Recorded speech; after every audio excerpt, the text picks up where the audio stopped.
हे केशव, मेरे 100 पुत्र मारे गए और मैं अंधा क्यों हुआ?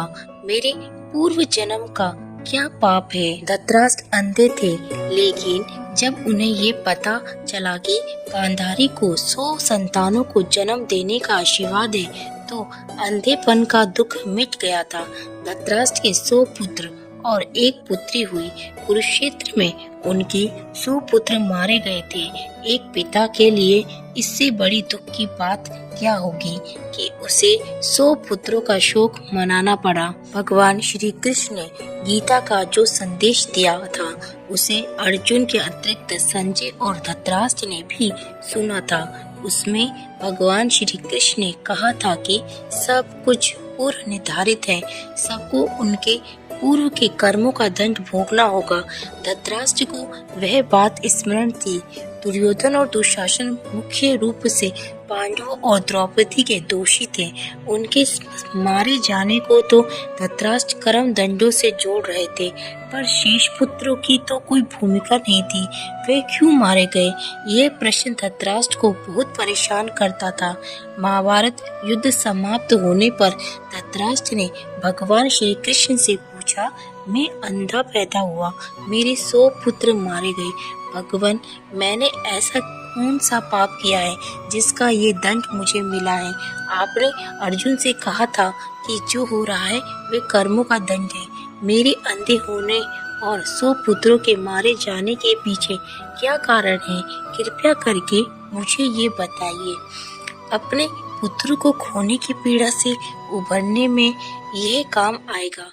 भगवान श्री कृष्ण ने कहा, महाराज धृतराष्ट्र, आपने उचित ही सुना था। कर्मों का दंड भोगना ही पड़ता है, उससे कोई बच नहीं सकता। राजा और समर्थवान लोगों को कर्मों का दंड विशेष रूप से भोगना पड़ता है। ईश्वर उन्हें समर्थवान बनाते हैं तो उनसे ज्यादा जिम्मेदार होने की आशा रखते हैं। कुछ पाने के लिए कुछ तो देना ही पड़ेगा ना महाराज। आप इस जन्म में भी राजा है और पूर्व जन्म में भी राजा थे, पर आपने कई पाप किए हैं। धृतराष्ट्र अधीर हो गए। वे बोले, हे केशव, मैंने इस जन्म में जो किया वे मेरे सामने है। एक राजा और एक बड़े परिवार का मुखिया होने के नाते मुझे वही उचित लगा। पूर्व जन्म का रहस्य जानने को उत्सुक हूँ। कृपया करके वह रहस्य खोले कि ऐसा कौन सा पाप था कि मैं अंधा भी हुआ और 100 पुत्र भी गवाए। भगवान श्री कृष्ण ने धृतराष्ट्र को पूर्व जन्म की याद दिलानी शुरू की। उन्हें पूर्व जन्म लेकर गए।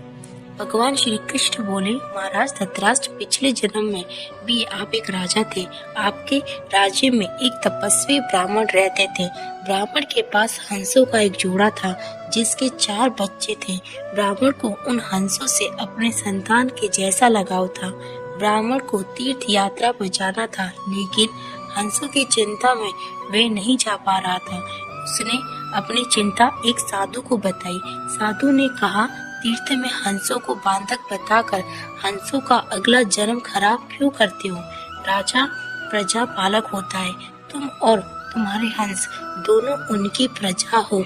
हंसों को राजा के संरक्षण में रखकर तीर्थ को जाओ। आप एक प्रजा पालक राजा थे, इसलिए ब्राह्मण को ये बात अच्छी लगी। वे आपके पास आया और अपनी सारी परेशानी कह सुनाई। अपने ब्राह्मण के तीर्थ से लौट आने तक हंसों की रक्षा का दायित्व स्वीकार लिया। ब्राह्मण हंस और उसके बच्चों को आपके पास रखकर तीर्थ यात्रा को गए। हंस आपके महल के तालाब में ही आपको एक दिन मांस खाने की तीव्र इच्छा हुई। आप उस समय अपने महल के बाग में घूम रहे थे।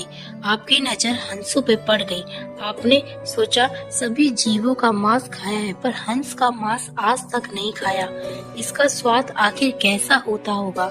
आप इसी विषय पर सोचते रहे और हंस का मांस खाने की इच्छा तीव्र होती चली गई। ये इच्छा अब पराकाष्ठा पर पहुंच गई और आप खुद को ना रोक पाए। अपने हंस के 2 बच्चे भून कर खा लिए। उसका स्वाद आपकी जीवा को लग गई। हंस के एक एक करके 100 बच्चे हुए। आप सबको खाते चले गए। अंत हंस का संतानहीन होकर दुख में मर गया। कई साल बाद वे ब्राह्मण तीर्थ यात्रा से लौटा और आपके पास आया। उसने आपसे अपने हंसों के बारे में पूछा। हंस तो आपके लालच की बलि चढ़ चुके थे। प्रजापालक राजा यह कैसे कहता कि उसने अपनी प्रजा की संपत्ति को चुपके से लूट ली। इसलिए आपने ब्राह्मण से कह दिया कि हंस बीमार होकर मर गए। ब्राह्मण आप पर पूरा भरोसा करता था। उसने आपकी बात मान ली और विलाप करते घर चले गए। महाराज धृतराष्ट्र, आपने हंस के बच्चों को खाकर और फिर झूठ बोलकर एक साथ कई अपराध किए।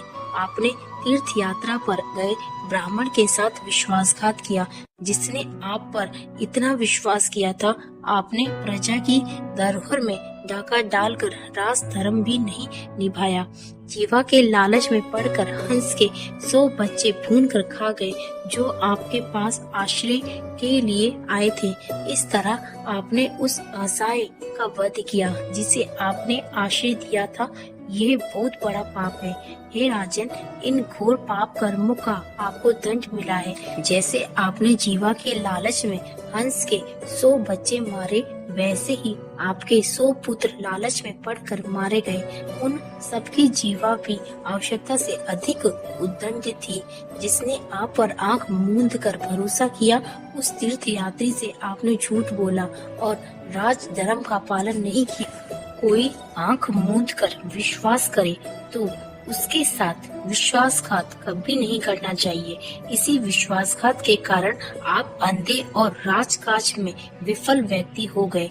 भगवान श्री कृष्ण ने कहा, सबसे बड़ा छल होता है विश्वासघात। आप उसी का फल भोग रहे हैं। वीडियो अच्छी लगी हो तो लाइक, शेयर और ऐसे ही वीडियो को देखने के लिए हमारे चैनल को सब्सक्राइब जरूर करें। धन्यवाद।